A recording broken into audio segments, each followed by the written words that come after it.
G'day guys, welcome back to the channel again today.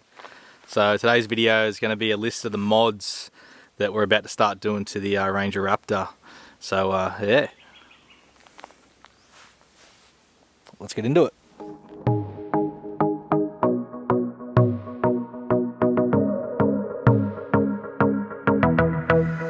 Righto guys, well the Ranger Raptor just hit I think 22,000 Ks, so all good, going fine, going great. So all the haters, whatever.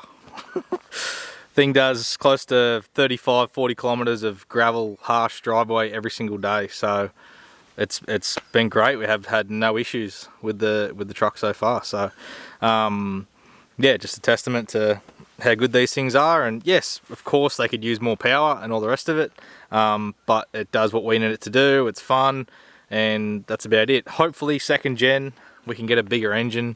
I hope that we get a V6 turbo or something like that. That would be sick, but we can all just hope that Ford steps up and it does something else with the Ranger Raptor. So anyway, today's video is all about the mods that we are now going to start doing to the Ranger Raptor. Basically the whole focus the past couple of months has been on the F250, and for good reason. We needed to get it ready for the rooftop tent and to accommodate that. So basically right now I got a phone call last week from Peak Off-Road. The tent is in finally, so hopefully next weekend we'll be going down to pick that up. But anyway, back to the Raptor. Let's get into this list. Alright guys, well here she is, all 22,000 kilometers or whatever, off-road every day. Drives this road here. There's about 9 kilometers of it onto our big property that we've got, so she's very much taken a beating, and as I can say, all good. Everything's all good with it. So alright guys, now let's talk about mods. So when you get a new four-wheel drive, new vehicle, whatever you've got, basically you kind of have a known future for the vehicle and what you're going to do with it. This Raptor, we bought it for the warranty, we bought it for its ability to drive this crap and basically take punishment for the next 5 years, so, and hopefully still maintain the warranty and all the rest of it with it. And it's very hard when you go to modify a vehicle to maintain that warranty, but what we're doing to the vehicle, there should be no issues with the warranty and stuff like that. So yeah, anyway, let's get into exactly what we're going to do to the Raptor. Rightio, so starting up front, this is the first part of the list. This front bumper, we do want to put a front bar on there. We haven't decided which one. There is one that we both like, me and the missus, we both like. I think it's option 4x4, I think from memory. Anyway, it's a Thailand built bar. I like the lines that they've kept. They've integrated the fog lights, they've integrated an LED bar, and it's got a small hoop that doesn't cover up the Ford at the front. So we do like that bar. Still waiting on ARB to release theirs. I know they posted some images of them working on the Raptor last year. I think it was about September or October they posted that, so hopefully they don't do big hoops and things like that, because it'll really take away from this vehicle. I hope they kind of do something slimline, still protect all the radiator and everything, give you a better approach angle, but don't take away for how light this vehicle is and what it's designed to do. So I really hope they don't do that. But basically, yeah, we just want a nice slimline bumper, LED light, and probably just a 9,000 pound winch up front. Rightio, we'll move around now to rims and tyres. We're going to run these tyres until they're worn out. Then we're going to look at putting a set of Method race wheels on this thing with a set of 35s, just to fill that guard out a bit better, make it a bit chunkier. Yeah, and just try and maybe bring that offset out level with the side of the guards. And yeah, so that's basically our wheel and tyre package plan for the future. So these tyres are probably, I don't know, they've still got a fair bit of life left in them, but yeah, we still like this setup. We love those rims. These tyres are fantastic. They're awesome tyres, so no point in changing that right now. Suspension, so thinking of just leaving the shocks the way they are, but then just changing the spring rate in the front to accommodate maybe a 2-inch lift all around, so all 4 springs, front and rear, just swap out the springs for a higher spring rate to accommodate the front bar, the winch, and all the rest of it that we're going to add, and give it just maybe 2 or 1.5 inches of lift, because then when we add the 35s, that will raise it again. We don't want to mess with the ride too much because, again, it is our daily, and we love the ride the way it is. We just want it to sit a bit higher, so that's probably how we're going to go with that. So guys, we're not going to do no roof rack or anything, but I would really like to get a light bar or KC highlights or rigid adapt bar up the top here across the window.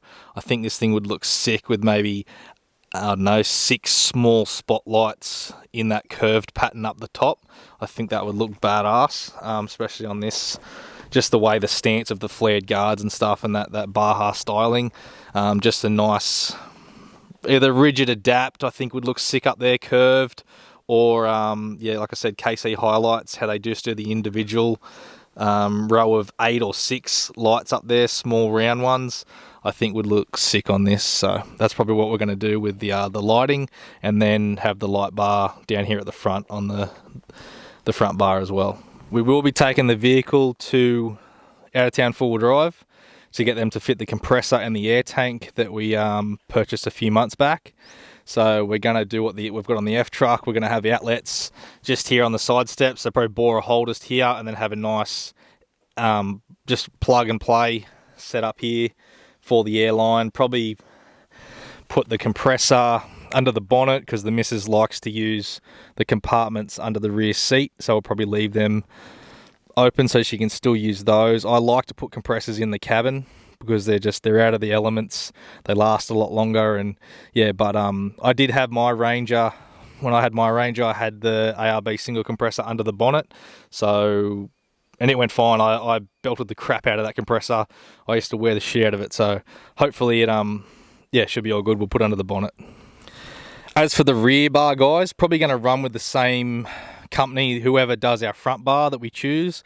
We're going to run on the back as well. We'll run the same bumper, and hopefully we can get one that's integrated with the sensors and stuff, because I'd like to keep them in there, keep the factory sensors, and maybe have some nice LED backup lights here that come on. Yeah, so that's probably what we're going to do with the rear bar, just keep it with the same brand as the front. Tail lights, definitely want to swap these tail lights out. There's a nice set I've seen on eBay that have like red bars. They're very similar to what I've got on the F truck. So probably going to swap them out, that way they match in with the headlights, because right now you've got crappy globes with nice LED front headlights, so definitely going to swap them out. As for the tub, guys, we're going to get probably a remote roller shutter on here. Just one that you just you got a little remote control on it, you press it and it automatically rolls up. And then we'll probably pull this tub liner, because these things suck. They it's kind of hard to, like, if you need to kneel in here or whatever, or climb up in here. They're just well, now me having a bed rug in the F truck, I would much rather a bed rug than this plastic setup here. So again, all these ribs here on the tailgate, it's just painful, especially when you got to get up in there, put your knee up on here, and it's just, yeah, these ribs suck. So probably put a bed rug in here. That box will come out, and that way, yeah, it'll be all sealed off. Bed rug, roller shutter, automatic roller shutter. So yeah, that's probably what we're going to do in the rear here. As for under the bonnet, guys, I'm thinking that we probably might do a chip. We don't know yet. We don't even know if we need that extra power. We'll probably do a pedal chip to increase the pedal response. But we may just do I'd like to do a cool airbox and stuff, and put a K&N pod nut in there with some stainless lobster back pipe work done to the intake. I think that looks sick, and just let it breathe a bit better. Might do an exhaust depending on what exhausts are out there, but you really can't get any notes out of them. I've heard a few guys putting the exhaust on there, and it doesn't sound any different. So it's just, you're not going to get a good note out of a 2-litre engine unless you're kind of going straight from the turbo back and dumping it like really early with no muffler and all that sort of stuff. But I just don't think we're going to go down that road. Not with this. Just being a daily, it's just, yeah, probably not an option. So yeah, I think that's about it, guys. So let me know in the comments below if you've got a Raptor and some of the mods that you're planning to do to yours or that you've already done. And yeah, if there's anything you can suggest, yeah, be sure to leave a comment below. And yeah, if you haven't already and you'd like to, please subscribe. Plenty more to come on the Raptor build. We're just starting to get into that now because our main focus has been on the F250, but there's more F250 content to come, more camping gear to come, more outdoor stuff, more adventures. Guys, I've got so many videos lined up to come, hopefully pumping out 1 to 2 every week. So if you haven't already, please subscribe. Catches.